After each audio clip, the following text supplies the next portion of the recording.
손석희입니다. 1월 31일 월요일 아침에 손석희의 시선집중을 시작하겠습니다. 음력으로는 12월 28일이 되네요. 그러니까 지금 하늘에 걸려있는 눈썹같이 생긴 저 달은 금음달이겠죠. 예. 살짝 걸려있습니다. 보기가 참 예쁘네요. 그런데 춥습니다. 1월의 마지막 날 아침 여전히 춥습니다. 그러나 오늘 낮부터는 풀린다고 하니까 이 추위가 그래도 새벽에 견딜만 합니다. 자, 주말 휴일 잘 보내셨는지요? 밤새 열심히 일하시고 월요일 아침 맞으신 여러분, 또 월요일 아침 일찍 일어나셔서 새로운 한 주를 시작해 주신 여러분, 세계 각지에서 인터넷 라디오 미니로 시선집중 듣고 계신 많은 분들 고맙습니다. 남부 일부 지방을 제외하고 영하 10도권에서 시작하고 있습니다. 서울의 현재 기온이 영하 12도, 전주가 영하 11.1도를 가리키고 있네요. 서울을 비롯한 중부지방과 일부 남부 내륙지방에 여전히 한파특보가 발효 중에 있습니다. 전남 서해안과 제주도는 가끔 구름 많고 오전까지 눈이 오겠습니다. 하지만 낮부터는 추위가 풀리면서 오후부터 점차 평년 기온을 회복해서 영상권으로 올라서겠다는 예보가 나와 있습니다. 어느 때보다 반가운 소식인 것 같습니다. 오늘 낮 최고 기온은 영하 1도에서 영상 5도로 어제보다 높겠습니다.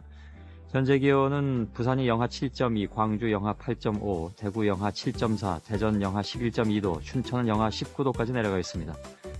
아무튼 아침은 무척 춥습니다. 뉴욕 증시는 현지 휴일이기 때문에 소식이 들어와 있지 않습니다. 캠페인 잠시 나가겠습니다.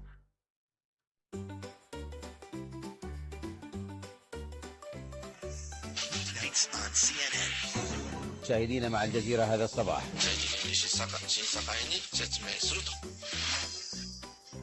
네, 전주현 외신캐스터입니다. 안녕하세요. 네, 안녕하세요. 예, 이집트 상황을 좀 정리해볼까요? 이집트에서 대규모 반정부 시위가 6일째 이어졌습니다. 통행 금지령이 내려지고 도심 곳곳에 탱크와 장갑차가 배치됐지만 시위를 막을 수는 없었는데요. 처음 시위 현장의 모습을 드러낸 엘바라데이 전 IAEA 사무총장은 무바라크 대통령에게 당장 이집트를 떠나라고 촉구했습니다. 야당과 반정부 인사들은 무바라크 대통령이 임명한 새 내각을 인정할 수 없다면서 엘바라데이를 중심으로 과도정부 구성 방안을 협의하고 있는 것으로 알려졌습니다. 예. 무바라크 대통령에 대한 국제사회의 압박도 잇따르고 있는데요. 클린턴 미 국무장관은 무바라크 대통령이 자국민의 요구에 충분한 조처를 취하지 않았다고 비판했고, 사르코지 프랑스 대통령과 캐머런 영국 총리, 메르켈 독일 총리도 공동 성명에서 무바라크 대통령이 각종 개혁 조치를 조속하게 추진하라고 밝혔습니다. 예. 무바라크가 지금 이집트에 없다는 설이 있던데요? 사실상 카이로를 떠난 것으로 보인다고 외신들이 전하고 있는데요. 현재 홍해 연안의 휴양지 샤름 엘 셰이크에 머물고 있고요. 예. 무바라크가 후계자로 내세우려 했던 둘째 아들을 비롯한 가족들은 런던에 있는 것으로 보입니다. 예. 다음 소식은요? 외신들이 벌써 무바라크 대통령 이후를 거론하고 있습니다. 거론되고 있는 시나리오는 세 가지인데요. 먼저 술레이만 부통령으로 비상정국을 끌고 간 뒤에 선거를 통해 재집권하는 방안입니다. 술레이만은 무바라크의 신복이고 정보기관과 군부의 지지를 얻고 있습니다. 예. 하지만 시위대들은 역시 그도 무바라크의 사람이라면서 반대하고 있습니다. 두 번째로 엘바라데이 전 IAEA 사무총장이 집권할 가능성인데요. 이집트 내 세속 민족주의 세력과 온건 이슬람주의 세력을 아우를 수 있는 지도자로 꼽히고 있습니다. 예. 하지만 오랜 해외 생활로 조직력에 한계가 있고 또 반미 성향 때문에 미국의 지지를 이끌어내기 힘들다는 점이 지적되고 있습니다. 예. 마지막으로 향후 자유 공정 선거가 치러질 경우에 무슬림 형제단이 집권하거나 정부에 참여할 가능성이 있는데요. 무슬림 형제단은 이집트에서 창설된 범아랍 단체로 서민층의 지지를 받고 있습니다. 하지만 이슬람주의 강령으로 군부와 미국의 반감을 사고 있습니다. 예. 미국으로선 이래저래 좀 곤혹스러운 상황인 것 같군요. 그렇습니다. 이집트 앞날이 참 궁금합니다. 다음 소식은요? 수단에서도 정부 퇴진을 요구하는 시위가 발생했습니다. 이집트에 인접한 수단의 수도 하르툼에서도 30일 정부 퇴진을 요구하는 시위가 발생했습니다. 이번 시위대도 역시 젊은 층이 주도하고 있는데요. 이웃인 튀니지와 이집트에서 민주화 시위가 전개되자 소셜 네트워크 서비스를 통해 시위를 주도하고 있습니다. 수단은 이집트와 마찬가지로 영국의 식민 통치를 받는 등 역사적 배경이 비슷한데요. 이집트에서 민주화 시위가 촉발되면서 시위가 불법적인 수단에서도 그 영향을 받아서 시위가 벌어지고 있습니다. 예. 수단은 튀니지가 이번 민주화 운동으로 정권이 붕괴되기 전까지 지난 1985년 민중 시위를 통해서 독재 지도자를 축출한 마지막 아랍 국가였습니다. 예. 다음 소식은요? 한국과 미국의 자유무역협정 비준안이 5월쯤 표결이 실시될 것으로 예상되고 있습니다. 미국 행정부가 한국과 미국 간 FTA 이행 법안을 3월 말이나 4월 초에 제출할 것으로 예상됐는데요. 따라서 미 상하원은 5월 말쯤에 한미 FTA 이행 법안에 대한 표결을 실시할 것으로 보입니다. 이는 한국과 유럽연합 FTA의 정식 발효 시점인 7월 1일 이전에 한미 FTA 이행 법안이 의회를 통과해야 한다는 미 행정부의 입장과 부합되는 일정입니다. 예. 미국 통상 전문지인 인사이드 US 트레이드는 최석영 FTA 교섭 대표와 커틀러 미 무역 대표부 대표가 최근 추가 협상 결과에 관한 조문화 작업을 마무리하면서 해당 결과물에 대한 법률 검토 작업에 착수했다고 전했습니다. 예. 한 가지만 더 들을까요? 미국에서 혼혈 인구가 급증하면서 사회적으로 많은 변화가 발생할 것으로 예상되고 있습니다. 지금까지 미국인들은 혼혈이어도 외관상 뚜렷하게 나타나는 인종으로 자신을 규정해 왔는데요. 하지만 미국 사회가 이민과 인종 간 결혼으로 인해서 인구학적 대이동의 와중에 있기 때문에 이제 젊은 세대들은 자신이 흑인이며 백인이고 아시아계라고 동시에 답하고 있습니다. 예. 전문가들은 다음 달 발표될 2010 인구 센서스에서는 하나의 인종만 표기하지 않고 복수 인종을 선택한 인구가 크게 증가할 것으로 예상하고 있습니다. 예. 이로 인해서 낙관론자들은 인종을 둘러싼 편견이나 소수 집단 우대 정책 등이 사라지게 될 것이라는 전망을 내놓았고요. 비관론자들은 다인종 현상이 오히려 미국 사회를 더 계층적으로 만들 가능성이 높고 흑인과 같은 소수민족의 설 자리를 더 줄어들게 만들 소지가 많다고 지적하고 있습니다. 예, 수고하셨습니다. 감사합니다. 전주현 캐스터였습니다.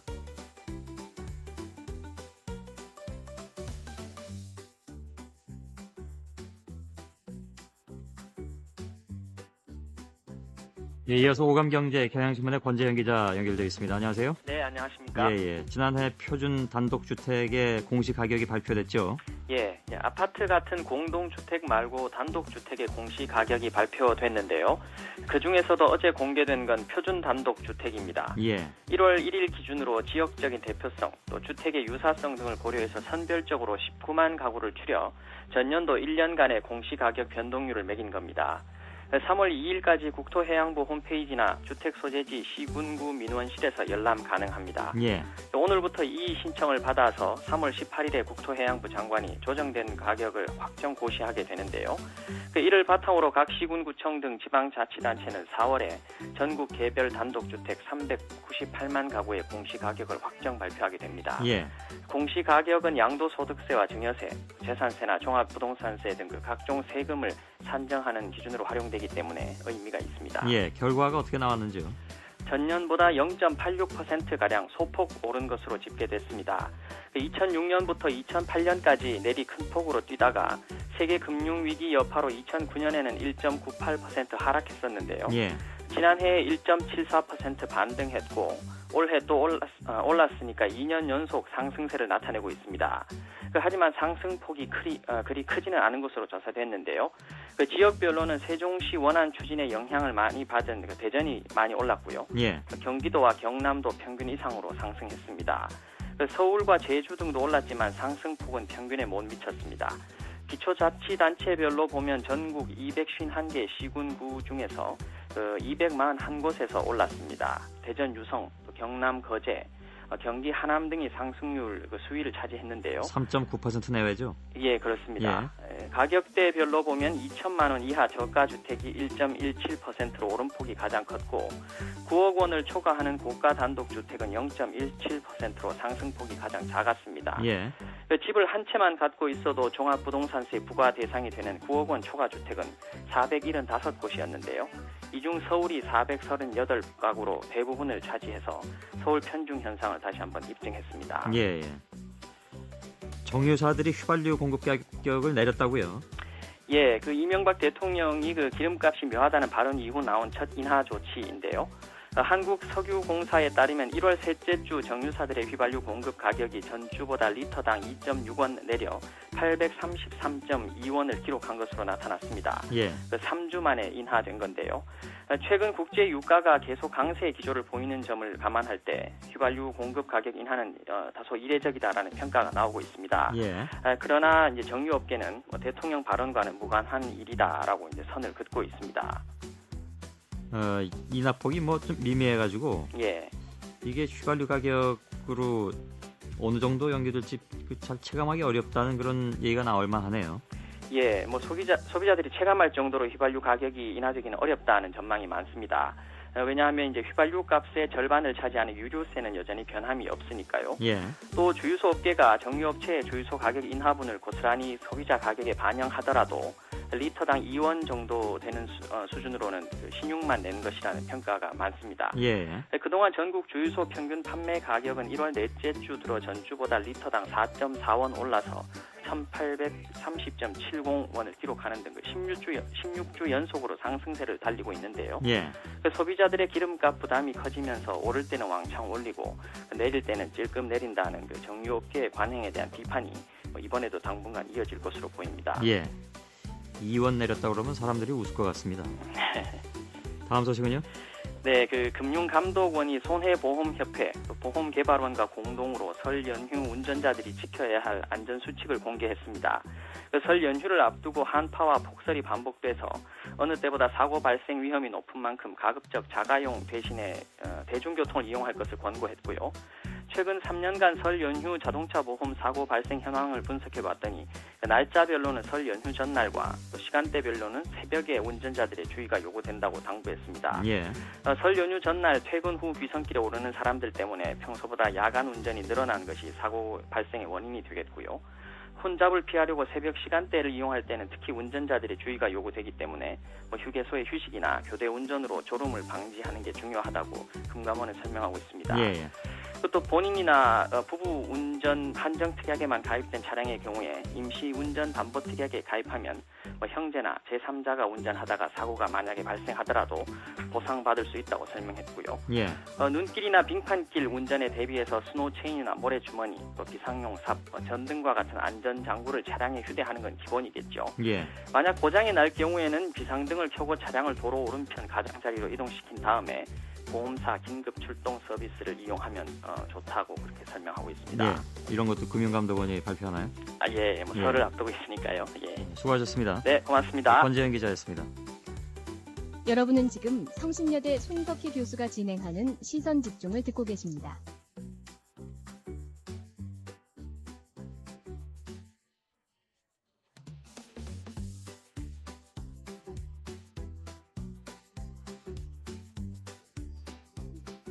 예, 뉴스 포커스 진행하겠습니다. 지난 수요일에 시작된 일본 신모에다케 화산의 분화가 좀처럼 멈추지 않으면서 어젯밤에 인근 주민 1000여 명에게 피난 권고가 내려졌습니다. 화산 활동이 장기화될 거란 예상도 있고 또 금방 폭발로 이어질 것이라는 예상도 있고 좀 엇갈립니다.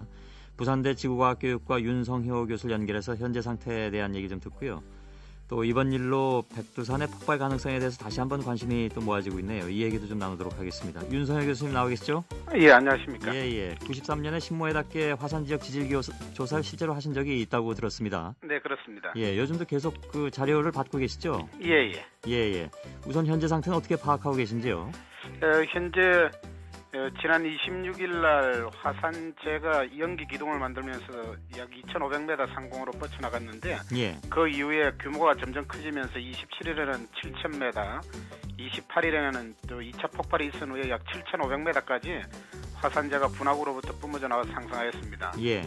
그리고 이제 지금은 분화구 내에 용암이 올라와서 당기면서 화산재도 뿜어내고 용암이 쌓여서 용암도움이라는 걸 만들고 있는데 용암 도움이요? 예. 이제 도움을 만들고 있는데 현재 직경이 약 500m 정도로 커지고 있는 것 같습니다. 예. 그래서 당분간 분화를 지속할 것으로 보이고 그래서 이제 초기에 수증기 마그마, 수증기가 뿜어져 나오는 상태에서 수증기와 화산재가 같이 나오는 수증기 마그마 분화 단계를 거쳐서 용암도움이 만들어지는 마그마 분화 단계로 양상이 바뀌고 있습니다. 예. 그러면 이게 폭발할 가능성이 그만큼 커졌다는 얘기가 되나요? 예, 그렇습니다. 용암도움이 만들어지게 되면은 그 용암이 이제 높은 온도에서 폭발하거나 현재는 이제 분화구 내에 담겨 있지만은 분화구 옆으로 쏟아지면서 파괴가 되면은 화쇄류라는 게 발생하게 됩니다. 예. 이 화쇄류가 발생하게 되면은 지난 10월달, 11월달에 있던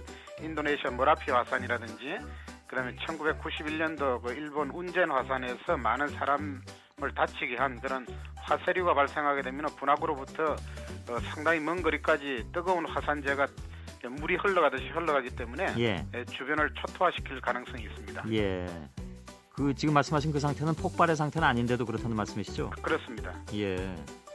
여기 멀리까지라면 뭐 그 어느 정도 지역일까요? 뭐 우리나라는 뭐 물론 아닐 테고. 우리나라는 아니고 그 이제 화산체 주변의 그 산사면을 따라서 흘러가는 겁니다. 예, 예.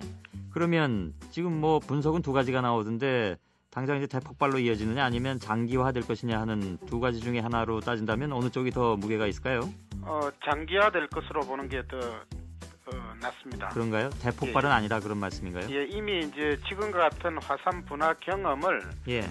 300년 전에 1716년에서 1717년에 에도 시대 때 분화할 때 예. 지금과 같은 양상을 나타낸 것이 기록으로 남아 있습니다. 대폭발은 아니었다는 얘기죠 그때도.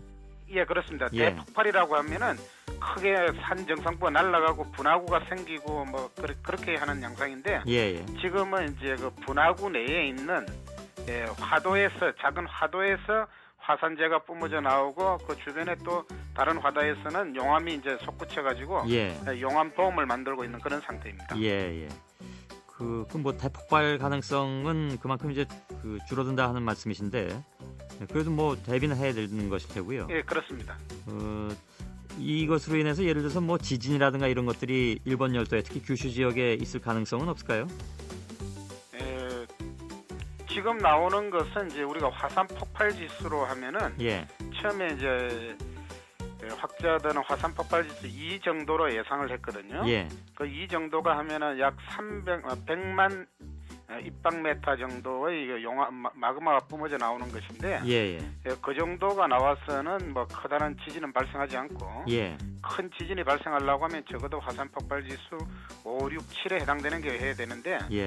그 화산에서는 1959년도에 화산 폭발 지수 2의 그 분화가 있었고 예. 그거보다 한 10배 정도 강한 게 1716년에서 17년에 있었기 때문에 예, 예. 그렇게 큰 폭발은 일으키지 않을 것으로 봅니다. 예, 예. 알겠습니다.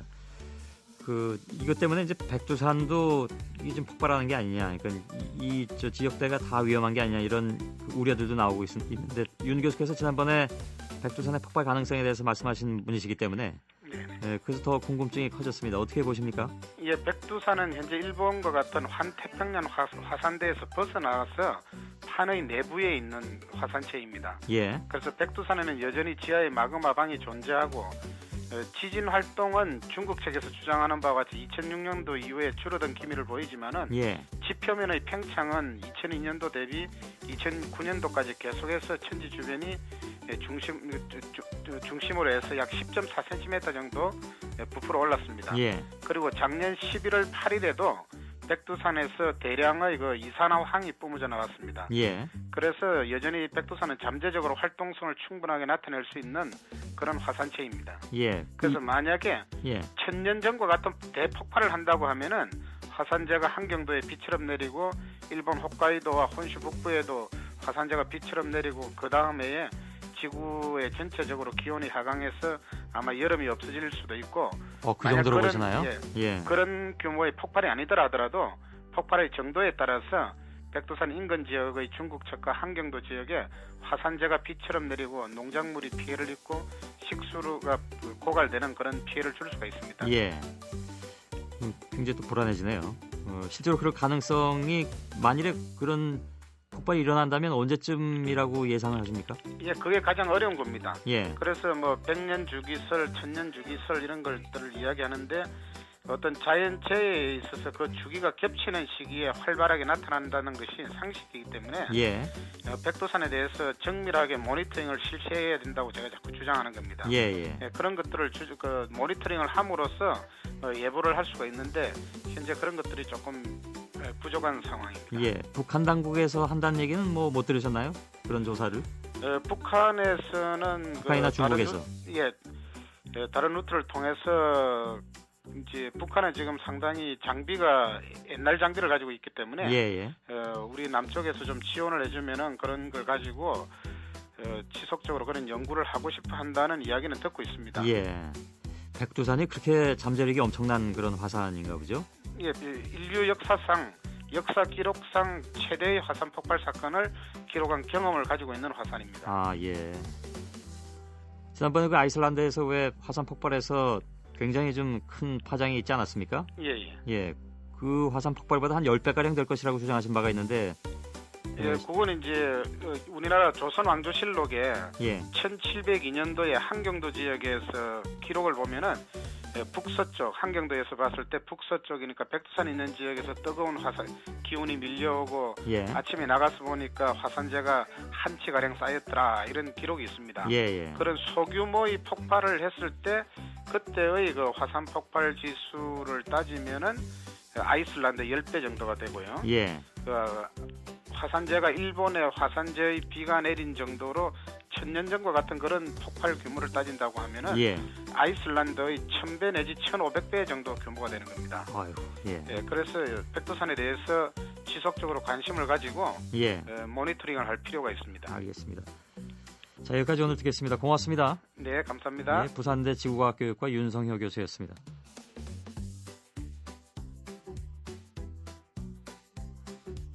손석희의 시선 집중. 잠시 후에 김종배의 뉴스 브리핑이 이어집니다.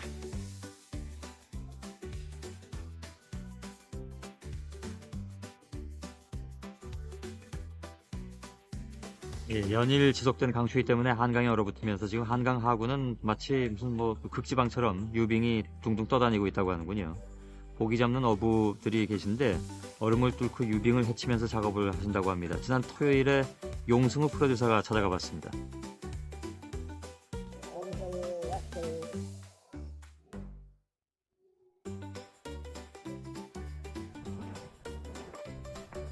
머리 아프게 또 걸렸네. 오호, 이렇게 유병이 걸릴 때 머리 아픈 거야.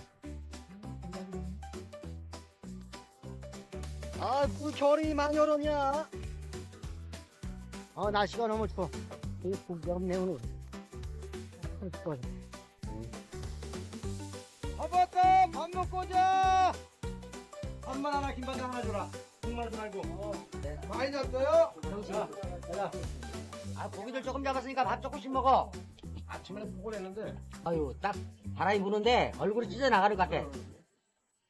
I wish I was a fisherman tumbling on the seas. 예, 한강의 마지막 남은 고기잡이 포구, 김포 전류리 포구의 어민들의 모습이었습니다.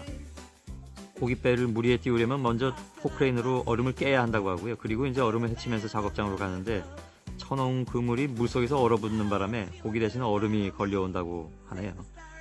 겨울철 최고 별미로 꼽히는 숭어가 이 때문에 이제 어획량이 한 10분의 1로 줄었다고 합니다. 빨리 좀 날씨가 풀려서 오늘 낮부터 풀린다는데 만선의 기쁨을 다시 누리셨으면 좋겠습니다. 영화 굿윌 원 헌팅 OST 중에서 Fisherman's Blues, 워터보이즈의 노래로 듣고 계시네요. 60초 풍경 용승우 프로듀서의 취재였습니다.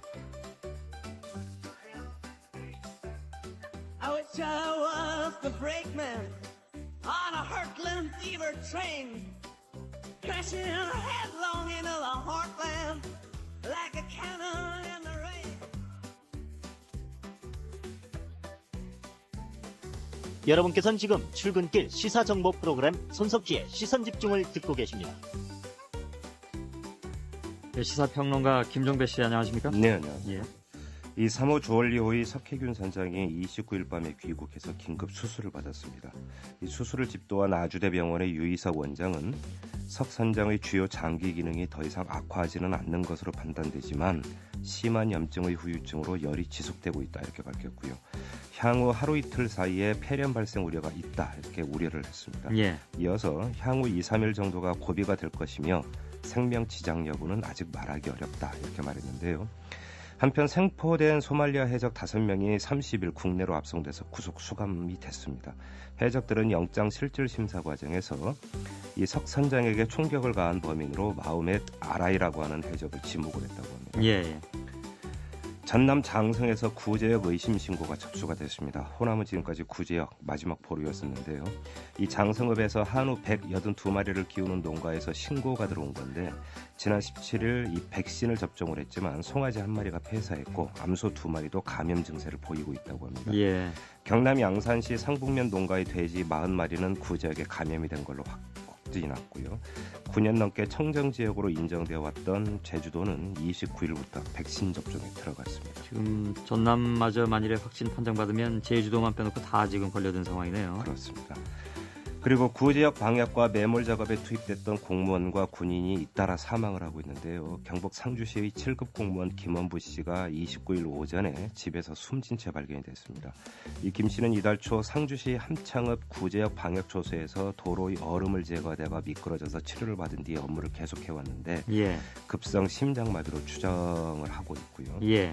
2달 새 공무원과 군인 8명이 숨졌습니다. 아유, 뭐 많이 숨지셨네요. 네, 부상자만 139명에 달하고 이 가운데는 아직 의식불명의 사람도 여럿 있다고 합니다. 예, 예. 그리고 전의경 가혹행위가 경찰청이 소원 수리를 통해서 밝힌 내용보다 심각한 것으로 드러났는데요. 이 전 의경들이 지난 2년 동안 국가인권위원회에 낸 진정 내용에 따르면 그렇습니다. 성희롱이나 부모에 대한 욕설, 강요까지 당한 사례가 접수가 됐기 때문인데 예. 경북의 한 경찰서에 근무하던 정경 김모 씨는 2009년 12월에 일을 잘 못한다라는 이유로 선임으로부터 부모를 욕하도록 강요를 받았고요. 또 이 선임은 20분 동안 김 씨의 몸을 더듬기도 했다고 합니다. 예. 동물은 맞아야 말을 듣는다면서 수시로 모욕과 가혹행위를 당하기도 했다고 하는데 김 씨는 갈비뼈가 부러지고 비장이 파열될 정도로 심한 구타를 당했다고 합니다. 예. 그리고 울산에서 근무하던 의경 이모 씨도 2009년 4월에 식판을 잘못 닦는다라는 이유로 선임에게 네 부모는 X다 이런 폭언을 듣고 엉덩이를 걷어차였다고 합니다. 예. 뭐 인성 파괴 단계까지 가 있군요. 그렇습니다. 그리고 손학규 민주당 대표가 어제 기자회견을 열어서 무상급식, 보육, 의료를 실현하겠다면서 국채 발행이나 세목 신설, 급격한 세율 인상과 같은 증세 없이 보편적 복지의 재원을 확보하겠다 이렇게 좀 밝혔는데요. 예. 4대강 사업이나 과잉 홍보비 등과 같은 불필요한 예산 5%를 아끼면 연간 15조 원을 조달할 수 있고 부자 감세로 연간 15조 원을 확보할 수 있으며 비과세 축소로 연간 6조 5천억 원을 마련할 수 있다. 이런 내용입니다. 예. 부자 감세 철회로 15조 원을 확보한다는 얘기겠죠? 그렇습니다. 예. 그 민주당은 이 같은 내용을 기초로 외부 전문가에게 이 재원 조달 방안에 대한 용역을 맡겨서 오는 7월에 보편적 복지 실현 방안을 최종 발표할 예정이라고 합니다. 예, 예. 그리고 정부가 내일부터 만 5살까지의 아동의 보육료와 유치원비 지원 신청을 받아서 3월부터 지급하기로 했는데요. 대상은 소득 하위 70%까지입니다. 4인 가구 기준으로 월 소득 인정액이 480만 원 이하인 가정의 경우에는 보육료 지원을 받을 수 있다는 이야기가 되겠는데 예. 월 소득 인정액 이 단어에 밑줄을 치셔야 됩니다. 그 단순한 월급만이 아니라 재산소득 환산액이 포함이 된 겁니다. 예. 그러니까 보통 한 채의 집과 자동차 한 대를 갖고 있으면 100만 원 이상의 재산소득이 추가되는 것으로 이렇게 계산을 하시면 될 것 같습니다. 예, 예. 지원 액수는 적게는 17만 7천 원부터 많게는 39만 4천 원까지입니다. 그리고 중앙일보가 보도한 내용인데요. 보건복지부가 2009년 12월과 2010년 8월 두 차례에 걸쳐서 사회복지 통합 전산망을 활용해서 복지 대상자를 확인을 해봤더니 저소득층을 위한 각종 지원금을 가짜로 타간 사람이 17만 9,663명. 이들에게 들어간 돈만 연간 3,288억 원에 달한 것으로 나왔다고 합니다. 예. 2006년부터 2010년까지 대상자가 2.6배 늘어났지만 복지 담당자는 4.4%밖에 늘지 않았으니까 곳곳이 구멍이라는 이야기가 되겠죠. 예. 예를 들어서 제주시 한경면 사무소의 한 사회복지사가 담당하는 가구가 몇 가구냐? 3,404가구. 예.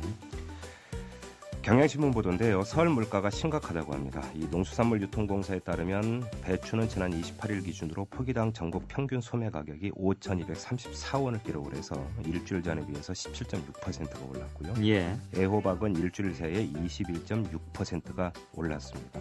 사과와 배도 작황부진으로 평균 가격이 10개들이 한 상자에 각각 3235원, 3802원을 기록을 했는데 예. 그 사과나 배 한 알에 3,000원이 남는다 이렇게 계산하시면 됩니다. 구제역 여파로 삼겹살 중품 500g 기준으로 1,170원을 기록을 해서 한 달 전보다 28.4% 올랐고요. 예. 조류 인플루엔자 영양권에 든 달걀도 10개에 2,000원을 넘어섰다고 합니다. 예. 정말 심각하네요. 이제 설 며칠 안 남았는데. 그렇습니다. 차례상 마련 비용이 좀 추가가 돼야 될 것 같고요. 예. 의정부지법 행정일부가 회원제 골프장에 부과되는 개별 소비세 조항에 대한 위헌 법률 심판을 헌법재판소에 제청을 했습니다. 이 재판부는 골프가 사치성 운동이라는 개념도 상당히 줄어든 것으로 사회적 인식이 변화했다고 할 수 있다 이렇게 밝히면서 골프장 입장료를 지불할 능력이 없거나 부족한 계층 사람들의 경우에만 사치라고 할 수 있을 뿐이지만 이들이 골프장 입장을 하리라고는 기대되지 않는다 이러면서 위헌 법률 심판을 제청을 한 겁니다. 예. 이 개별 소비세는 한 명이 한 번 입장할 때마다 12,000원씩 부과가 됩니다. 예. 그리고 서울 서부지검 형사 5부가 어제 하나그룹 비자금 의혹 사건 수사 결과를 발표를 했는데요. 김승현 회장을 비롯한 11명의 임직원과 회계사 등을 모두 불구속 기소하는 내용이었습니다. 이들이 이 계열사에 그 손해를 입혔다 이런 혐의를 적용을 했는데 검찰이 수사 결과를 발표를 하면서 수사팀의 바람이라는 제목의 글을 기자들에게 돌렸다고 합니다. 아주 이례적인 현상이었는데요. 예. 이렇게 돼 있었다고 합니다. 작은 정 하나로 큰 바위를 두 동강 내거나 쪼개어버릴 수는 없을 것이지만 모두가 힘을 합쳐 나설 때 언젠가는 숨막힐 듯 답답한 바위도 부서져 버리고 시원한 길이 뚫릴 것을 기대하며 수사에 진력했다 이런 내용이었다고 하는데 예. 이 그 검찰이 이 하나그룹 수사를 하면서 모두 6명에 대해서 구속영장을 청구한 바가 있지만 법원이 모두 기각을 했거든요. 그 다음에 부실 수사 비판이 나오는데 이걸 의식한 보도 자료로 지금 해석이 되고 있고. 예. 결국 뭐 서부지검장이 사퇴해버리는 그런 상황까지 왔죠. 그렇습니다. 그 관련해서 중앙일보가 보도한 게 있는데요. 이명박 대통령이 28일 고검장 9명 가운데 6명을 이동시키는 인사를 단행을 했는데 김준규 검찰총장은 보직 교체를 원한 노항균 서울중앙지검장만 이 다른 보직과 맞바꾸는 소폭 인사를 주장을 했지만 예. 청와대는 이귀남 법무장관 안을 받아들였다고 합니다. 이와 관련해서 청와대의 한 관계자가 한 말이 있는데요. 검찰총장이 인사까지 하게 되면 검찰은 통제받지 않는 권력이 된다 이렇게 말을 한 겁니다. 예. 근데 이 검찰청법을 보면은 법무장관이 대통령에게 인사안을 제청할 때 이 사전에 검찰총장의 의견을 듣도록 규정이 되어 있다고 합니다. 예. 그리고 국민건강보험공단 건강보험정책연구원 분석 결과가 나왔는데요. 2002년 이 49만 9천여 명이던 노인성 질환자가 2009년에 와서는 102만 7천여 명으로 2.5배 늘어난 것으로 되어 있고요. 예. 특히 치매 환자가 2002년 4만 7,747명에서 2009년에는 21만 5,459명으로 4.5배 늘어난 것으로 집계가 됐습니다. 진료비도 늘었다면서요? 그러면서 560억 원에서 6,210억 원으로 11배 이상 늘어났다고 예. 합니다. 수고하셨습니다. 고맙습니다. 예, 시사평론가 김종배 씨였습니다.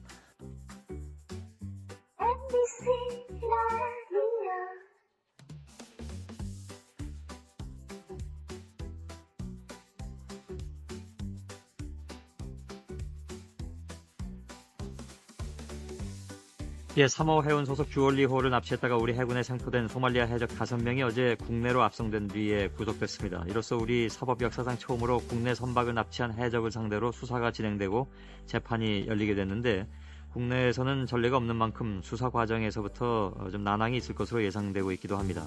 한국해양대학교 해사법학부 정영석 교수를 연결했습니다. 여보세요? 예, 안녕하세요. 예, 안녕하십니까? 자, 그 국제법적 근거는 뭐 그 특별히 어긋나는 게 없이 다 있는 거죠, 그러니까. 예. 예. 그 유엔 해양법 협약에서요. 그 제5조에 그 이와 관련된 조문이 있는데 예. 그 모든 국가는 공예 또는 국가 관할권 밖의 어떠한 곳에서라도 해적선이나 해적 행위에 의하여 탈취된 선박을 납포하고 또 그 국가가 그 선박이나 항공기 재산에 대해서 조치를 취할 수 있도록 규정을 하고 있습니다. 예. 미국 같은 경우에 자국에서 사법 처리한 전례가 있다고 들었는데 또 다른 전례가 있는지요? 미국하고요, 네덜란드, 독일의 경우가 자국에서 사법 처리한 적이 있다고 알고 있습니다. 예. 그 사법 처리 결과는 어땠는지 혹시 알고 계십니까? 결과에 대해서는 지금 아직 알려지지 않고 있고요. 예. 그 사법 처리했는 정도만 지금 알고 있습니다. 예. 듣기로는 한 90% 이상이 그냥 훈방됐다고 들어서. 이제 이런 경우는 이제 미국, 네덜란드, 독일 경우하고 달리요. 예.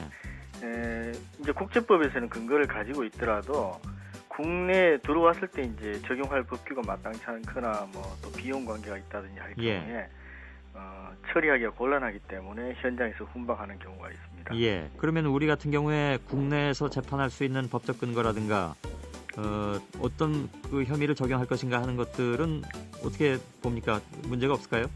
예, 저희 경우에는 이제 특별히 문제가 없고요. 예. 이제 이런 경우는 이제 그 한 3단계 정도 저희 법률적인 그 조치가 있어야 되는데, 예. 첫째는 이제 국제법적으로 저희 나라가 이 사법 처리를 할 수 있는 여러 가지 근거가 있어야 되는데, 예. 좀 전에 말씀드린 이제 유엔 해양법 협약 제 105조에서 이런 근거를 가지고 있고요. 예. 그다음에 이제 국내에 들어왔을 때 우리나라 법을 적용할 수 있느냐 없느냐, 또 우리나라에서 재판할 수 있느냐 없느냐 문제가 걸리거든요. 예. 이 부분은 저희 형법에서 형법 이제 형법 4조하고 6조에서 규정을 하고 있는데, 예. 뭐라고 돼 있습니까? 형법 4조에서는 이제 선박의 국적을 가지고 있는 국가에서 재판을 하고 법을 적용할 수 있게 되어 있어요. 예. 근데 지금 3호 주얼리호의 경우에는 선주가 한국인이고 선원 중에 일부가 한국인이긴 한데 말타 국적으로 되어 있는 걸로 알고 있거든요. 예. 이 경우에는 이제 해당이 되지 않고요. 제6조에 보면은 대한민국 또는 대한민국 국민에게 외국인이 국외에서 범죄를 저질렀을 때 처벌할 수 있는 그런 근거를 가지고 있어요. 예. 4조는 지금 대한민국 영역 외에 있는 대한민국의 선박 또는 항공기 내에서 죄를 범한 외국인도 처벌할 수 있다. 예. 근데 이제 이게 그 배가 말타 국적으로 돼 있기 때문에 4조는 이게 적용이 안 된다는 그런 말씀이신데. 예. 그 대신 6조로 이제 해결할 수 있다 그런 말씀이시죠? 예. 그 조항이 있고요. 6조에 다른 이견 같은 것은 없습니까? 그거는 있을 수 없습니다. 예. 그리고 이제 저희들 340조에 해상 강도죄를 또 규정을 하고 있습니다. 예. 그래서 뭐 국내법적인 근거는 명확하게 있다고 볼 수 있습니다. 예. 그래서 지금 그 조사가 진행 중에 있는데 조사에서 가장 핵심적으로 밝혀내야 될 부분이 무엇이라고 보십니까? 이제 일반적으로 현행범을 체포했기 때문에 예. 해상 강도죄를 입증하는 데는 크게 어려움이 없을 것 같고요. 예. 지금 이제 석혜균 선장님이 그 총상을 입었는 상태인데 예. 여기에 대해서 이제 그 강도 살인 미수나 또는 강도 치사죄가 해당이 되는지를 밝히기 위해서는 예. 구체적으로 이제 누가 총격을 가했는지를 밝혀내는 게 중요하거든요. 예. 자기들끼리 어떤 한 사람의 해적을 특정했다고는 하는데 예. 뭐 당연히 또 부정할 것이기 때문에 예. 그걸 어떻게 밝혀내느냐 하는 것이 관건이겠네요. 그 이제 종합적으로 저희들이 입증을 해야 되는데 예. 지금 그 보도상으로 볼 때는 이제 총탄이 6발 정도 이렇게 맞은 걸로 되어 있기 때문에 예. 그 이제 총탄을 분석을 한다든지 또 이제 가해자 피해자 측의 증언 같은 것을 뭐 종합해가지고 입증을 할 수가 있을 것 같습니다. 예. 경찰에서는 뭐 현장 수사를 해서라도 지금 밝혀내겠다 이런 입장인 것 같은데 예. 못 밝혀내면 어떻게 될까요? 만일에 이게 굉장히 그 상황이 좀 혼잡했던 상황임에 틀림이 없기 때문에 밝혀내기 어려울 수도 있는데. 예. 이게 사실 이제 어려운 점이 저희들이 일반적으로 알기는 이제 해적의 총격에 의해서 부상을 입은 것으로 나와 있지만은 예. 실제 수사 과정에서는 이 총탄이 이제 해적이 쏜 총알인지 또는 그 우리 그 교전 중에 아군의 총알인지 이 과정부터 다 밝혀야 되거든요. 예. 이런 과정을 이제 밝혀가는데 총알을 분석하고 이러면은 어느 정도 그 근거 자료가 나올 수 있기 때문에 이런 것은 이제 완전히 그 증언에만 의존하지는 않고요. 예. 입증이 가능하다고 생각합니다. 예를 들면 목격자가 우리 선원들도 있을 테고, 예. 또 해적들 가운데도 있을 테고요. 그러니까 예. 자기들이 한 명을 특정을 했겠죠. 예. 또 우리 진압하러 들어간 군내도 목격자가 있어서 그 목격자가 진술이 다 일치한다면, 예. 진술에 의한 증거로서도 가능하지 않을까요?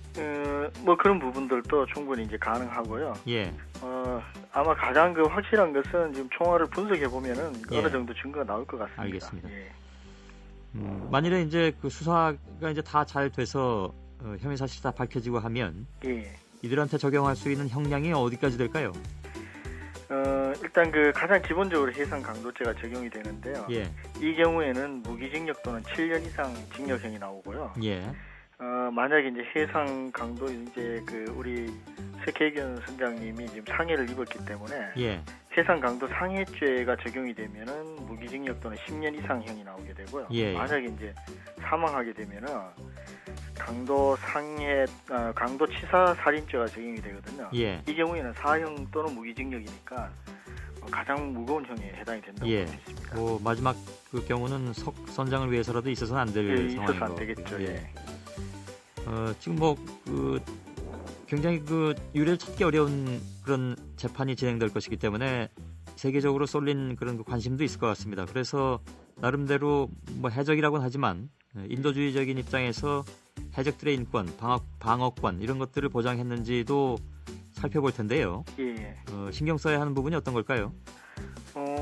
일단 뭐 지금 그 부산에서 보니까 이제 수감 과정에서부터 굉장히 세심하게 배려는 일단 하고 있어요. 예. 그 뭐 기온 차이가 많이 나는 데서 이제 해적들이 살기 때문에 그 보호 문제라든지 이런 것들도 신경을 쓰고 있고 무엇보다 이제 그 방어권 보호를 위해서 국선 변호사를 그 국내 송환되는 그 즉시 이렇게 배정을 했더라고요. 예. 그래서 뭐 충분히 그 아마 법률적인 구조를 위해서는 보호를 하고 있는 것으로 보이고 있습니다. 예, 알겠습니다. 한국해양대학교 해사법학부 정영석 교수였습니다. 고맙습니다. 예. 예. MBC 라디오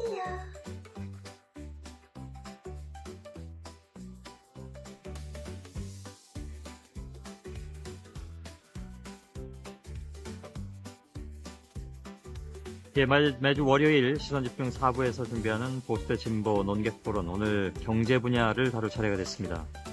지난주에 전원책 공지영 두 분의 토론이 있었고, 다시 이번 주에 강석훈, 김상조 토론, 두 분의 성함 순서를 좀 바꿨습니다. 첫 순서와는 달리 오늘 두 번째 시간인데요. 설 명절을 코앞에 두고 요즘 물가 걱정들 많이 하고 계십니다. 워낙 매일 뛰어오르니까 특히 장바구니 물가 때문에 많은 분들이 좀 걱정을 하실 텐데, 그래서 예를 들면 이마트 피자나 롯데마트 등의 통큰으로 대표되는 대형마트 가격 파괴 상품에 또 시선이 몰리고, 그것이 크게 또 논란이 될 수밖에 없는 것 같습니다. 소비자 입장에서 보면 싼 값에 좋은 물건을 산다면 좋은 일인데, 그것이 과연 궁극적으로 좋은 일이냐 하는 부분에 있어서 의견이 갈리고요. 또 대형마트 때문에 동네 영세상권이 죽고 결국 피해가 서민들한테 부메랑으로 돌아온다, 이런 지적 늘 나오고 있습니다. 그러나 한편으로는 그렇게 함으로써 가격 인하 경쟁을 유도하게 되고 궁극적으로는 소비자들한테 좋은 것이 아니냐, 그야말로 시장 기능에 맡겨야 된다라는 주장도 또 동시에 나오고 있습니다. 소비자에게 이른바 가격 파괴라는 것이 약인가 독인가, 이 주제를 놓고 오늘 토론을 진행하겠습니다. 강석훈 성신여대 교수, 그리고 김상조 한성대 교수 두 분 나와 계십니다. 안녕하세요. 네, 안녕하세요. 예, 휴에 나와주시느라고 고생하셨습니다. 예, 감사합니다. 오늘 고비라니까 다다음 주부터는 좀 따뜻한 날씨 속에 나오실 수 있을 것 같습니다. 자, 우선 대형마트에서 판매하는 예를 들면 피자, 치킨 이런 것들이 이제 크게 논란이 됐습니다. 롯데에서는 그래서 아예 통큰을 상표 출원했다고 들었습니다. 네. 그것이 크게 이제 대명사처럼 되는 바람에 어떤 입장을 가지고 계신지 기본적인 입장부터 듣고 싶은데요. 오늘은 강석훈 교수께 먼저 드리겠습니다. 예, 이 문제는 기본적으로 소비자를 좀 우선할 것이냐, 공급자를 우선할 것이냐 이슈가 될 것이고요. 예. 이제까지 한국 경제에서 전반적으로 공급자 우선 정책을 썼던 반면에 이제는 좀 소비자 우선 정책을 써야 될 때가 되지 않았나라고 생각이 되고요. 예, 그런 관점에서는 질 좋은 상품을 더 싸게 받는 소비자 입장을 우리가 좀 더 우선해야 되지 않을까 싶고요. 예. 근데 이번의 경우는 또 특히 좀 특이한 것은 그 경쟁의 결과가 이제 되시는 분이 하나는 일종의 그 대기업이고, 이제 또 다른 부분은 영세 자영업자라는 측면에서 또 다른 좀 이슈가 있을 수 있는데, 예. 이 영세 자영업자를 동등한 공급자를 볼 수 있느냐, 이런 이슈가 있기 때문에 그쪽 부분 또 어떻게 우리가 접근해야 될 것인가라는 숙제를 남겼다고 보여집니다. 예. 그러나 기본적으로는 가격 파괴는 바람직하다 이렇게 보고 계신데. 네, 그렇습니다. 예. 김상조 교수께서는? 예, 이른바 이제 통큰 치킨 그 상품들에 대해서 한편으로는 이제 비판의 목소리도 있었지만, 또 일부 소비자 또는 다수의 소비자들이 열광하고 줄을 서는 그런 모습을 보였는데요. 예. 저는 이것을 보면서 우리 이제 사회의 경제 인식도 상당 부분 변했다. 라고 볼 수가 있고, 그것이 한편으로는 지금 강 교수님께서 말씀하신 것처럼 소비자 우선이라는 이제 경제 인식의 합리화라고 긍정적으로 평가할 부분도 있지만, 예. 다른 한편으로는 좀 이런 표현 써서 그렇습니다만은 우리 사회의 어떤 경제 인식이 너무 미국화된 것이 아닌가라는 느낌을 갖고 있습니다. 이게 무슨 말씀이냐면, 이게 이제 결국은 공정거래법, 즉 반독점법의 이제 이슈 중에 하나인데요. 예. 미국의 이 반독점법이 이제 주로 문제 삼는 것이 세 개라고 본다면, 첫 번째는 이제 담합 문제, 두 번째는 기업 결합 문제가 독점화 문제이고, 세 번째가 이제 이 약탈적 가격 문제를 비롯한 이런 이제 시장 지배력의 남용 문제인데, 미국의 이 반독점법은 앞에 있는 두 가지에 대해서는 아직도 이제 엄격한 태도를 취하고 있지만, 이 시장 지배력의 남용, 특히 약탈적 가격 행위에 대해서는 거의 규제를 안 합니다. 하지만 이것이 보편적인 원리라고 할 수가 없고요. 미국만의 현상이고, 유럽은 또 이것과는 굉장히 다른 어떤 인식을 갖고 있는데, 이제 이것에 대해서 우리가 유럽과는 조금 다른 어떤, 더더군다나 한국의 어떤 특수성, 예컨대 자영업자의 비중이 너무 높다거나, 또는 이제 하도 너무나도 중소기업의 문제가 존재하는 우리나라의 어떤 현실에서 이 미국식의 어떤 반독점법 인식만을 가지고 과연 우리 문제를 접근할 수가 있겠는가라는 거에 대해서 좀 의문을 갖고 있고요. 예. 그러한 의미에서 우리 사회의 어떤 경제 인식이 너무 좁은 의미의 어떤 효율성에 매몰되어 있는 것은 아닌가. 좀 더 넓은 차원의 국민 경제적 인식을 가지고 이 문제를 예. 바라볼 필요가 있다라는 의미에서 저는 이 통 큰 어떤 상품들에 대해서 상당히 우려와 또 부정적인 어떤 인식을 갖고 있습니다. 예. 경제구조상 공급자에 대한 통제 이런 것들은 뭐 필연적이다 이렇게 보시는 모양이죠? 네, 뭐 사실 이 문제에 있어서 우리가 특히나 이제 이 프랜차이즈 계약, 예. 이 주로 문제가 되는데요. 이제 그와 같은 데서 뭐 가격 담합의 문제나 또는 불공정 거래 문제에 관해서 뭐 좁은 의미의 공정거래법을 가지고 우리가 대응할 부분은 있지만 예. 제가 조금 이따 설명드리겠습니다만은 현재 우리나라의 이 공정거래법을 구조를 가지고는 이 문제에 접근할 수 없는 굉장히 어떤 중요한 허점이 있습니다. 알겠습니다. 뭐 그런 부분에 관해서 우리가 좀 더 시야를 넓힐 필요가 있다라는 말씀입니다. 예. 강석훈 교수의 반론을 다시 듣겠습니다. 네, 기본적으로 이제 공정거래법이 이슈로 보셨는데요. 거기에 공정거래법의 기본적인 목적은 무엇이냐 하면은 경쟁을 통해서 소비자의 후생을 증대시키자라는 것이 이제 공정거래법의 목적이라고 봅니다. 예. 그런 관점에서 기업 이슈가 굉장히 중요한 이슈인데 이건 공정거래법의 본래 목적은 경쟁자를 보호하는 것이 아니라 경쟁 자체를 보호하는 것이거든요. 예. 그렇다면은 이런 경쟁을 통해서 소비자들이 좀 더 양질의 물건을 좀 더 싼 가격으로 먹을 수만 있다면 이것은 공정거래법의 목적에 저는 기본적으로 부합하는 것이라고 봅니다. 예. 그리고 우리 사회가 너무 효율성을 중심으로 본다라고 말씀을 하셨는데요. 물론 그 부분도 전혀 없지는 않습니다만 시장에서의 돌아가는 원리를 우리가 효율의 관점에서 보지 않고 다른 관점을 집어넣어서 보기 시작하면은 이 이슈가 굉장히 복잡해지고 또 이슈가 누구 편이 되느냐, 뭐 여기 편이냐 저기 편이냐 이슈가 되기 때문에 예. 우리가 논의를 할 때는 효율성을 기반으로 해서 논의를 할 수밖에 없을 것이라고 생각이 되고요. 또 다른 부분은 여기서 굉장히 중요한 부분은 결국 우리가 어떻게 하는 것이 소비자의 후생을 경제학적인 표현입니다만 소비자의 후생을 극대화한다. 일반적인 표현으로는 소비자들을 위한 일인가 그 관점에서 우리가 봐줘야 된다고 생각합니다. 제가 짧게만 반론을 하나 하고 싶은데요. 뭐 지금 이제 강 교수님께서 굉장히 중요한 표현을 하나 썼습니다. 즉 공정거래법 또는 경쟁법의 목적은 경쟁자를 보호하는 것이 아니라 경쟁을 보호하는 것이다라는 이 표현이 사실 우리 사회에도 굉장히 많이 들어와 있습니다. 예. 하지만 이 표현 자체가 제가 아까 다시 말씀드리지만 이게 보편적인 인식이라기보다는 1970년대 이후에 나타난 미국의 어떤 법학계의 굉장히 중요한 어떤 주장을 이제 표현하는 것이거든요. 미국에도 70년대 이전에는 그렇지 않았습니다. 우리가 흔히 이 신자유주의적인 어떤 흐름이 경제학에 많은 영향을 미쳤다라고 표현을 하고 있지만 예. 경제학에 못지않게 중요한 영향을 미친 분야가 바로 법학이고 그 중에서 가장 대표적인 것이 바로 이 반독점법 분야인데요. 그래서 뭐냐면 대중소기업의 문제가 발생했을 때 이것을 중소기업을 보호한다라는 즉 경쟁자를 보호한다는 관점을 넘어서 궁극적으로 경쟁을 보호함으로써 가격을 떨어뜨리는 그래서 소비자 후생을 높이는 것이 이게 경쟁 당국의 또는 경제학과 법학의 목적이다라고 하는 것 자체가 바로 1970년대 이후에 나타난 미국의 신자유주의의 한 흐름이다라는 것이고요. 예. 이것이 결국 그러니까 유럽에서는 결코 이와 같은 의미로 보지는 않는 부분이 다수가 남아 있습니다. 뭐 그렇기 때문에 특히나 이제 이런 어떤 상황 속에서 우리의 어떤 구체적인 현실을 미쳐볼 때 이런 어떤 그러니까 가격을 낮춰서 소비자 후생을 낮추는 이런 단기적인 효과가 장기적으로 우리 사회의 어떤 경제 구조에 어떤 영향을 미치는가에 대해서 예. 미국과는 조금 다른 시각에서 알겠습니다. 바라볼 필요가 있다라는 말씀을 다시 한번 강조드리겠습니다. 예. 강 교수께 드리겠습니다. 예, 저는 이렇게 생각합니다. 미국에서의 신자유주의적 기조가 어떻게 변화했고 유럽에서의 신자유주의 기조가 어떻게 변화했고 지금 논의에서 그것보다 더 중요한 것은 우리나라 상황이 어떤 것인가가 더 중요하다고 생각합니다.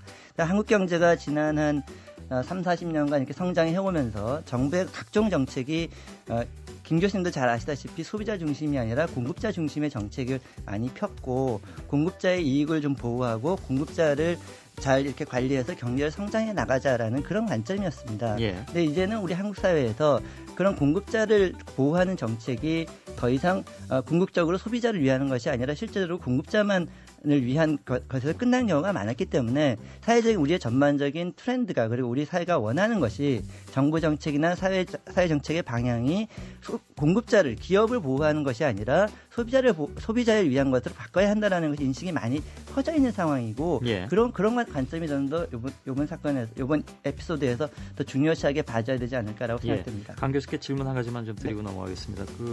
경쟁 자체를 보호하느냐, 경쟁자를 보호하느냐 하는 문제가 오늘 약간의 좀 쟁점이 된 것 같은데요.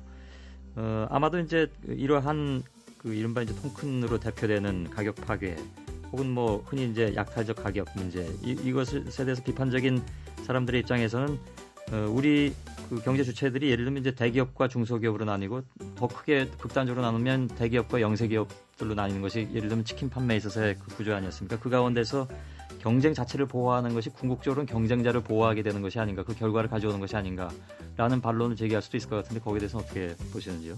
글쎄요, 이제 이 얘기가 나왔을 때 어떤 논의가 많이 나왔냐면 이런 통큰으로 대표되는 기업이 시장을 평정한 다음에 다시 치킨값을 현재보다 훨씬 더 많이 올릴 것이다. 이제 그런 식의 논의를 많이 나왔던 것 같아요. 그래서 이것이 결국 소비자들에게 궁극적으로 소비자들의 이익에 반하는 것이다라고 주장을 하는 경우가 없지 않았던 것 같습니다. 저는 그 견해는 굉장히 동의하기가 어려운데요. 사실 현실의 치킨 시장을 한번 생각해 보시면 어떤 한 회사가 독점할 수 있는 그런 상황의 구조도 아니고요. 그다음에 또 만약에 그 통큰으로 대표되는 회사가 치킨값 시장의 독점이 돼서 치킨값을 올린 거 한다면은 그때는 독과점법으로 정부가 제어할 수가 있습니다. 그래서 그에 대해서는 지나친 걱정이 아닌가 싶습니다. 말씀하시죠. 사실 이제 우리가 이 문제를 다룰 때 미국의 이제 구체적인 현실인 이제 월마트 이펙트를 좀 생각해 볼 필요가 있다고 생각이 되는데요. 월마트가 뭐 최근에 와서는 직접 고용이 160만 명이고 간접적으로 일자리를 제공한 것이 300만 명입니다. 그래서 미국 경제는 엄청난 어떤 긍정적인 효과를 제공하고 있다라고 볼 수가 있는데, 근데 이 월마트 가 제공하는 고용이 어떤 질의 것인가라는 것을 한번 살펴볼 필요가 있습니다. 뭐 그래서 정말 그러니까 저임금에 그리고 의료 보험도 제대로 되지 않는 이런 낮은 질의 어떤 고용을 제공함으로써 더 나아가서 이렇게 뭐 상시 최저가라는 구호하에서 이런 물가를 이제 사실은 안정시킴으로써 결국 미국 사회 전반의 어떤 임금 수준이 1970년대 수준을 벗어나지 못하도록 하는데 중요한 영향을 미쳤습니다. 그러니까 이제 이런 어떤 문제에 관해서 뭐 그것이 부정적인 효과를 가져온다면 반독점법 또는 공정거래법을 엄격하게 집행함으로써 약탈적 가격 문제를 교정하면 될 것이 아니냐라는 어떤 반론이 나올 수가 있는데요. 방금 말씀하신 내용. 그런데 우리나라의 이 공정거래법의 집행의 현실을 좀 살펴볼 필요가 있다고 생각이 됩니다.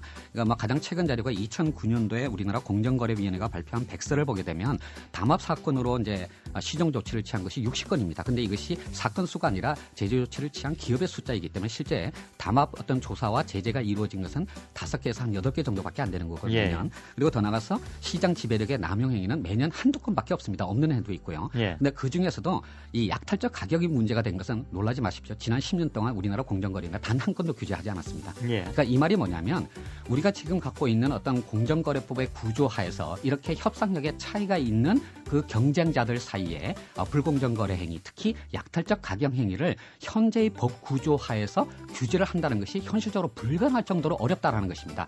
그렇기 때문에 경쟁을 맡겨놓고 그리고 거기서 나오는 불공정 거래 문제는 사후적으로 공정거래법으로 규제한다라는 발생 자체가 그러니까 단기적으로 굉장히 큰 어떤 코스트를 불러올 수 있다고 생각하고요. 그런 의미에서 저는 미국식의 이 반독점법의 규제와는 조금 다른 시각에 예컨대 상생협력법과 같은 다른 어떤 접근 시각의 제도적 조치가 필요하다라고 생각이 되는 겁니다.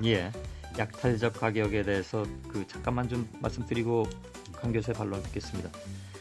기업이 가격을 아주 낮게 책정해서 경쟁 기업들을 시장에서 몰아낸 뒤에 다시 가격을 올려가지고 손실을 회복하려는 가격 정책, 여기에 대해서 강 교수께서는 별로 특히 이번에 뭐 치킨과 관련해서는 현실성이 없다고 말씀하셨는데 김상조 교수께서는 실질적으로 우리가 그것을 독과점법으로 규제할 수 있었던 그런 사례가 별로 없었다라고 또 반론을 제기해 주셨고요. 다시 강 교수께 드리겠습니다. 여러 가지 이슈를 동시에 말씀하신 것 같습니다. 먼저 월마트가 싸게 상품을 공급해서 물가가 안정됐고 그래서 임금이 오르지 않았다라는 말씀을 하셨는데요. 그 두 가지, 그러니까 월마트 이펙트하고 약탈적 가격하고 서로 대비되는 논리대요, 보니까. 그래서 첫 번째 그 부분에 관해서는 그러면 물가는 올라야 되나요? 아니, 그러니까 물가를 안정시켜서 임금을 안정시키고 그 가격 하에서 경제가 생산성을 극대화하면서 성장하는 과정, 그것이 저는 굉장히 바람직한 과정이라고 보는데 예. 그 과정 중에서 물가가 안정돼서 저임금이 되는 건 문제가 아니라고 저는 생각합니다. 이 생산성보다도 못 받는 임금을 받게 하는 그것은 저는 문제가 된다고 생각하는데 예. 물가가 안정이 돼서 임금이 안정화되는 것을 문제다라고 하시면 향후에 물가가 더 올라야 된다는 말씀으로 잘못 이해될 수도 있다고 생각합니다. 그래서 월마트 이펙트에 대해서는 그런 관점을 보시는 게 어떨까라고 생각이 되고요. 예. 이제 공정거래법의 문제가 이제 현실성이 별로 없다라고 말씀을 하셨으니까 그러니까 현실적으로 그것을 적용한 사례가 많지 않다라고 말씀을 하셨습니다. 예. 저도 그 부분에 있어서 우리나라가 공정거래법이 좀 더 현실적으로 많은 담화 문제를 잡아내고 또 여러 가지 필요한 경우 제재를 많이 해야 된다고 생각합니다. 특히 저는 이번에 그 치킨 토론을 하려고 저도 이제 치킨을 아주 좋아하지는 않습니다. 예. 네, 그런데 그 치킨을 가격을 좀 알아봤더니 대략 뭐 이렇게 튀긴 치킨 하나가 15,000원에서 한 그 정도 하죠. 17,000-18,000원 사이에 있더라고요. 근데 치킨을 파는 업체들이 의외로 많던데 이게 제가 알아본 건 대략적으로 이제 프랜차이즈 치킨인데요. 근데 보니까 대략 그 가격이 그 가격대예요. 그래서 제가 생각하기에 만약에 공정거래위원회가 좀 더 이 부분에 대해서 차라리 프랜차이즈 업계에 예를 들면 불공정 행위가 없는지 담합 행위가 없는지 이런 것들은 저는 굉장히 엄격하게 봐줘야 된다라고 생각하고요.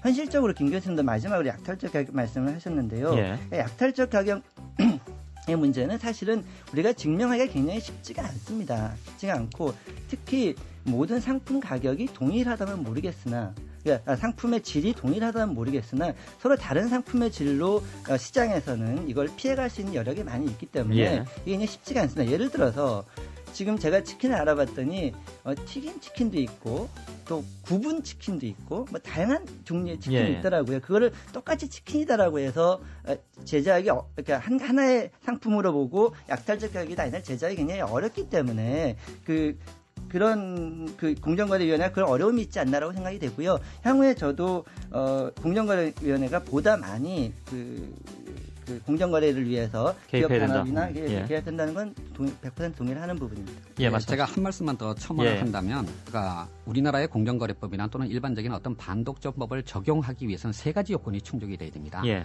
첫 번째는 뭐 담합이나 불공정거래 행위 등의 행위 자체, 그러니까 이제 불공정한 행위가 있어야 되고요. 두 번째가 뭐냐면 그 불공정 행위로 인해서 경쟁이 제한되는 효과, 즉 뭐냐면 가격의 상승 효과가 있어야 되고, 예. 세 번째가 뭐냐면 경쟁 제한 효과가 있다고 하더라도 그것이 경제 전체의 효율성을 올리는 반대 효과가 있다면 또 면책을 하는. 그래서 뭐냐면 공정거래법으로 제재를 하기 위해서는 불공정 행위와 함께 경쟁 제한 효과와 함께 그것이 가져오는 효율성 이상의 부작용이 있어야 된다는 이 세 예. 가지 조건이 다 충족이 되어야지만 공정거래법으로 이제 규제를 할 수가 있는데, 그렇기 때문에 이제 이러한 어떤 조건을 충족시키게 되면 월마트 이펙트나 또는 우리나라의 통큰 치킨이 가져오는 장기적인 어떤 사회적 효과, 즉 뭐냐면 낮은 질의 고용을 제공을 하고 그것을 통해서 어떤 국민들의 어떤 삶의 자체가 기반이 흔들릴 수 있는 이런 문제에 관해서 좁은 어떤 시각의 공정거래법만을 가지고는 해결할 수 없는 문제가 나오기 때문에 지금 제가 강 교수님께서 말씀하신 대로 공정위가 담합이나 불공정 거래 행위에 대해서 보다 적극적으로 조사와 제재를 해야 된다는 것은 100% 동의를 하지만 거기에 대해서 우리가 또 다른 어떤 시각의 접근 방법이 보완, 추가가 되어야 한다라는 예. 것을 강조해서 말씀을 드립니다. 알겠습니다. 시간이 한 6분 남았는데요. 지난번에 이것이 이제 크게 문제가 됐을 때 역시 이제 대기업이 골목 상권하고 경쟁해야 되겠냐라는 문제 제기. 여태까지 우리가 나눈 얘기 중에 다 녹아 있긴 합니다만. 그래서 궁극적으로 영세 상인들이 몰락하면 피해가 부메랑으로 소비자들한테 돌아올 가능성 없는가에 대해서 많이 얘기가 나온 바가 있습니다. 여기에 대해서는 어떻게 생각하시는지 강석훈 교수께 먼저 드리겠습니다. 글쎄요, 이제 영세 상인들이 몰락을 하게 되면 경제 전체적으로 내수 기반이 무너지고 이것이 경제 전체적으로 굉장히 안 좋은 효과가 있을 거라고 생각합니다. 예. 근데 우리가 좀 더 우리가 생각해봐야 될 것은 이쪽 부분입니다. 우리나라에 지금 아까 김 교수님 잠깐 언급을 하셨는데요. 우리나라 지금 자영업자 수가 500만이 넘습니다. 예. 다 아시는 얘기겠지만 OECD 국가 중에서 가장 높은 자영업자 비율이 있고 또 자영업자 부분에서는 통계가 많이 있지는 않지만 비공식적인 국세청 통계에 의하면 한 해에 사업자 등록증이 50만 개가 새로 발급이 되는데 40만 개가 없어지는 이 시장입니다. 예. 그리고 또 통계적으로 보면 저희가 한 자영업들 신규로 창설해서 1년 정도 생존하는 율이 10% 같이 안 된다고 하죠. 예. 10개 중에 한 개 정도 살아남는 그런 시장입니다. 그래서 우리가 이 자영업 시장을 단순히 우리가 보호해서 이 자영업 시장이 제대로 갈 수 있느냐 이 부분 우리가 굉장히 고민을 해야 되는데 예. 저는 두 가지 방향의 접근이 필요하다고 봅니다. 하나는 자영업의 경쟁력을 높이기 위한 각종 사회적 지원 정책이 좀 필요하다고 생각이 되고요. 두 번째는 우리 사회에서의 안전한 그 사회 안전망에 사각지대로 놓여져 있는 이 자영업자 부분에 대한 복지 확대 부분 이런 부분을 우리가 이번 이렇게 통큰 이 건을 통해서 그 논의를 시작해야 될 시점이 아닌가라고 생각합니다.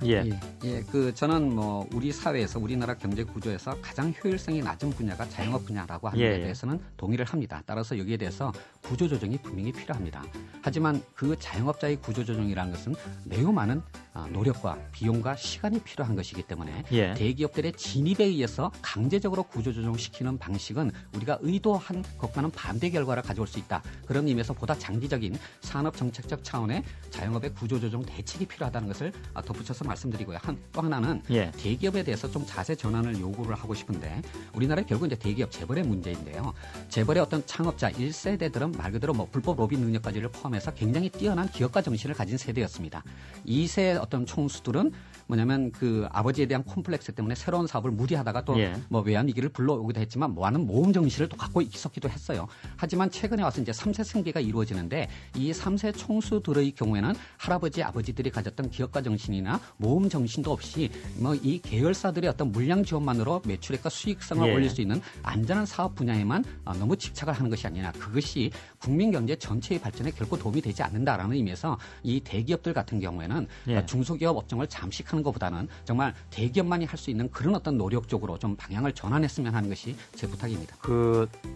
이런 의견도 당연히 나오는데요. 그러니까 가격 파괴로 인해서 지금 이제 대기업과 중소기업이 이제 하청 관계로 묶여 있는 경우가 많이 있기 때문에 대기업이 가격 파괴하면 납품업체가 당연히 그 피해를 떠안고 가는 것이 아니냐라는 여기에 대해서는 강 교수께서 어떻게 보시는지요? 지금 시간이 많지 않은 것 같아서 대기업, 중소기업 문제는 또 다른 각도에서 해결할 수 다음에 토론을 할 수 있지 않을까 싶고 또 김 교수님께서도 대기업 문제 또 말씀하시는데 그것도 굉장히 이슈가 많은 이슈라서 저는 이번에 통큰 끼친 부분에 대해서는 좀 꼭 명확하게 하고 싶은 게 있는데 하나는 뭐냐면 향후에 이런 관점이 이런 앞으로 비슷한 일이 많이 나오겠죠. 통큰 두부, 통큰 볼펜, 통큰 굉장히 많이 나올 텐데 이런 상황에서 우리가 이번에 좀 사회적으로 어떤 그 합의를 좀 이끌어냈으면 좋겠는데 제가 원하는 합의는 이런 거죠. 기업 활동을 원활히 하게 하고 그 과정의 결과로 소비자들이 많이 이익이 되게 하고 또 그 과정에서 발생하는 어떤 탈락자의 문제의 경우에는 한편으로는 경쟁력을 제고하는 정책을 해주고 다른 한편으로는 사회 안전망으로 이걸 밑을 깔아주는 이런 정책을 만드는 계기가 됐으면 좋겠다는 것이 제 생각입니다. 그 진행자보다 시간 걱정을 더 하시면서 드린 질문에 대해서 답변을 안 하셨습니다. 다음에 기회가 있으면 다시 여쭤보도록 하겠습니다. 저도 대책에 관해서 이제 마무리 말씀을 좀 15초 남았습니다. 드리고 싶은데요. 이는 그러니까 중소기업 문제나 또는 그러니까 자영업자 문제는 정부의 일방적인 지원만으로도 해결할 수가 없고 그리고 대기업들의 어떤 시혜적 차원의 지원만으로도 해결될 수가 없습니다. 저는 근본적인 어떤 발상 전환이 필요하다고 생각하는데요. 중소기업자들이나 자영업자들이 그러니까 연대를 통해서 어떤 단체를 통해서 수평적 네트워크를 그러니까 활성화할 수 있는 그런 방향으로 모색이 돼 있고 그것을 위해서는 우리나라의 그러니까 담합 규제가 중소기업 자영업자에 대해서는 좀 더 완화되어야 한다라고 하는 것을 제안드리고 싶습니다. 강석훈, 김상조 토론 두 분의 뜨거운 토론 잘 들었습니다. 고맙습니다. 네, 감사합니다. 로 쓸고 청소했습니다. 그는 일하는 것 외에도 꽃 키우기, 잔디 관리하기, 낚시하기 등을 좋아합니다. 그는 일하러 가는 것을 싫어합니다. 나중에 회사에서 이걸 알게 됐어요. 괜찮아요. 하지만 집에 오자마자 집에 돌아온 뒤에도 직장에서 일이 여전히 나를 괴롭히는 한 나는 화를 낼 것입니다. 그의 화내는 방식은 다른 사람들과 매우 다릅니다. 고유한. 구체적인 징후는 다음과 같습니다. 소파 트레이에 전화기를 놓은 다음 베개를 사용하여 씌우고 창문을 청소하기 시작하고 바닥을 당기고 꽃에 물을 주고 잡초를 뽑는 등 활동 범위가 소파에서 완전히 벗어났습니다. 저는 엘로시 탄빈이 이렇게 유치한 일을 할 수 있을 거라고는 전혀 예상하지 못했습니다. 하지만 정말 흥미롭습니다. 그래서 나는 항상 척합니다. 그렇지 않습니다. 오늘 오후에 당신이 나에게 잠시 나와서 얘기 좀 하자고 했다는 소식을 들었습니다. 즐겁게 대화하되 꽤 괜찮습니다. 화내지 마세요. 논쟁하지 마세요. 여섯 멤버는 웃지 않을 것입니다. 엄지손가락을 치켜 세우세요. 매우 좋은. 나는 나도 모르게 잠시 멈춰 서서 오만함으로 가득 차서 참았다. 나는 말했습니다. 우리는 가족에 대해 이야기했고 나도 당신에 대해 이야기했습니다. 룩탄비는 눈살을 찌푸리며 그에 대해 아무 말도 하지 않았습니다. 나는 그를 보았고 그가 그녀를 좋아하지 않는다고 들었습니다. 룩탄빈의 반응은 매우 차분했습니다. 즉각적인 빈도조차도 변하지 않습니다. 그는 고개를 끄덕였습니다. 그렇습니다. 나는 2초간 생각했다. 그럼 왜 나랑 결혼했어요? 너랑 결혼하고 싶어서가 아니라 왜 6명이 회식에 참석한 걸까? 그는 파트너와 어울리기 위해 갖고 나는 숨을 수 있는 조용한 구석을 찾았습니다. 탄네는 멀리서 룩탄이 화려한 옷을 입은 소녀를 안으로 안내하는 것을 보았습니다. 나는 주의를 기울일 생각 없이 시선을 돌렸습니다. 그들이 나를 똑바로 겨냥하고 있다고 누가 생각이나 했겠는가.